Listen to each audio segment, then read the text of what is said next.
Democracy എന്നാൽ എന്താ പറയൂ? 5 വർഷത്തിലൊരിക്കൽ വോട്ട് ചെയ്യാൻ കിട്ടുന്ന ഒരു ദിവസം. നിർഭാഗ്യവശാൽ നമ്മുടെ രാജ്യത്ത് ഡെമോക്രസി എന്ന വാക്കിന്റെ അർത്ഥം അതാണ്. ആ ഒരു ദിവസം, ആ ഒരൊറ്റ ദിവസം ജനങ്ങളാണ് കാര്യങ്ങൾ തീരുമാനിക്കുന്നത്. അതിനുശേഷം ജനങ്ങളുടെ മുമ്പിൽ വോട്ടിന് വേണ്ടി ജായ ചെയ്യുന്നവരുടെ ഭാവം മാറും, രൂപം മാറും.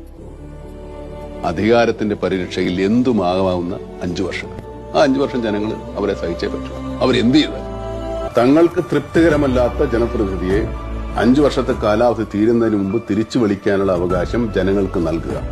ഒരു നിയോജക മണ്ഡലത്തിലെ 50 അതിലധികമോ ശതമാനം വോട്ടർമാർ തങ്ങളുടെ പ്രതിനിധിക്കെതിരെ സ്പീക്കർക്ക് പരാതി നൽകിയാൽ ഇലക്ഷൻ കമ്മീഷന്റെ അനുവാദത്തോടുകൂടി വീണ്ടും ഇലക്ഷൻ നടത്താം. സാറേ, ഇത് നമ്മുടെ രാജ്യത്ത് പ്രാക്ടിക്കൽ അല്ല.